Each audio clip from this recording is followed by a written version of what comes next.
Hello, welcome to Friday Sews. My name is Christine and this is Christine Sews a Lot, where I talk about all things sewing. If you are interested in finding other sewing vloggers, you can search the YouTube search bar for Friday Sews. This is a fantastic community.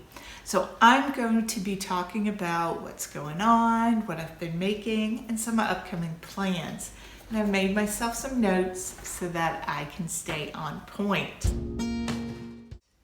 So what I sewed recently was the Art Museum vest by Oliver Ness Patterns. I sewed this as part of a costume for my grandson's 5th birthday. My grandson loves to play dress up, and Charlie and I were shopping a few months ago, and Charlie found this really interesting hat, and he thought it would make a great ticket taker for either a train, because the boys love trains, or anything. Our grandson has a big imagination. So I made the vest, and it's got little pockets so he can put a ticket in. We bought a big roll of tickets and gave him a hole punch. So the hat, the tickets, the hole punch, the vest, he was ready to go. And he really loved the dress up costume. He immediately put the vest on, had me button it up, stuck his hat on, sold tickets to everybody in the family, and captained a ship for us all to take a ride. So it was a big success. The pattern was great. Everything went smoothly. I think even if you have not done some of the techniques that with the pattern, which would be classified as a confident beginner pattern, you could do it with no problem. I did a practice version of the welt pocket. Though I've sewed welt pockets before, I had not used this method. So I cut out some seersucker in the front pattern piece, did the welt pocket, and when I showed it to Charlie, because I thought it was really cute, he asked that I just do the vest in the seersucker, and I just went ahead and made the vest in seersucker. He thought, and I have to agree, he was right, that the seersucker was better for this play vest than the linen that I planned. So that was a great success. The only thing I would say is I had an issue with the buttons, and it was more of a quality of button thing than button placement. So let me show you. One of these is undone, yeah. So I used the slimline buttons. These are just some buttons I purchased at Joanns. I loved the color. I thought that would look great, but these were a pain to try to sew on. Normally, I will sew a button like this on using my sewing machine. I just do a simple zigzag, drop the feed dog, and I'm good to go. Quick, easy peasy. But these buttons do not have a clean hole punched through the plastic. Looking at it, and I'm sure you can't see from the video, you would think that it is clear, but on the inside of those buttonholes, there's a little bit of plastic that extends, and I couldn't neatly get my needle through, even though it should have gone through neatly. It didn't. I bent my sewing machine needle. I tried several times. I do this a lot, and I didn't understand what was going on, and it just came down to some defective buttons. So I ended up sewing them on by hand and doing it in a bit of a rush. One of them turned out a little wonky, and I'll insert a photo here where you can see that. So instead of fixing it right then, I decided, well, let's try this on my grandson, see if I need to adjust all of the buttons, because I wasn't too sure about the fit of this size.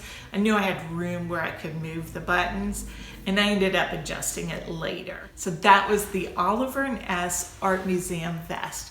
Not only would it be a great vest for play and dress up, how I used it, it would be very sweet if you had a child that was in a wedding or had some occasion to dress up, which in my world could be any day. So I have a couple collaborations coming up that I wanted to tell you about. 2 next week with some fellow Friday sewists.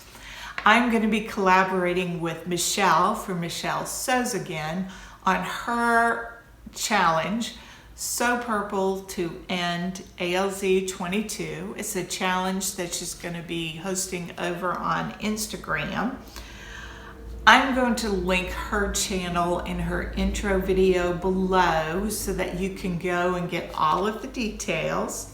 Michelle lost her father to Alzheimer's and is running this challenge in the month of September to honor her father, raise awareness around Alzheimer's, and raise funds to support Alzheimer's research.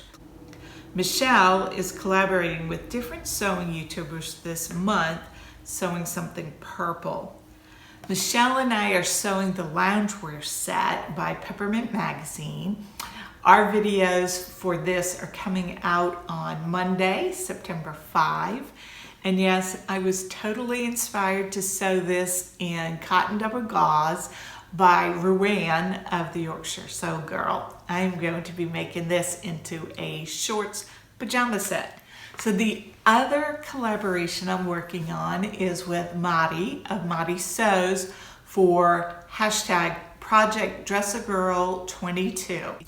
This is a project that Madi is organizing the sewing community to sew dresses for impoverished girls and donating them through Dress a Girl around the world. And this is the second year that Madi has run this project.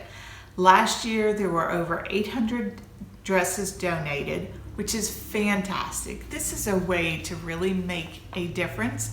I'm going to link the information below. There are specifications for these dresses in order for the charity to accept them. Last year, I donated 13 dresses to this project, and it is something that I feel strongly about. It's a fabulous charitable event, and thank you, Madi, for hosting it. There are specifications for the dresses in order for the charity to be able to accept them, and that information will be below so that if you want to get started on this project and jump in and join it, you can. My video with Madi will be airing Sunday, September 4th. I'm going to be sewing the Tegan dress by Violet Field Threads, and during the month of September, I am going to be demonstrating different techniques for sewing the Tegan dress. If you follow Friday Sews, you will probably be hearing a lot about both of these challenges. Let me know in the comments section below if you're going to be participating in either of these challenges. I would love to know if you are and what you're making. I would love to know what you're working on. I have cut out several patterns and I have several projects cut out. I thought, silly me, that while we were having all the work done on the floors upstairs, that I might get a good bit of sewing done down here in our sunroom. I thought that I would get a lot of sewing done, but the house really reeked from the floor refinishing. So I was staying over at my parents' house, and then I went visiting the grandchildren. So I have not done a lot of sewing, but I have a lot of things cut out and ready to go. So after I finish up with these collaborations, I should be able to knock out some things for me. And I'm really looking forward to doing some me sewing. Are you like me, and are you still sewing summer makes, or have you started sewing your fall wardrobe? Let us know. And until next time, I hope you have a joyful week and that you find the good in all things, especially sewing. Bye.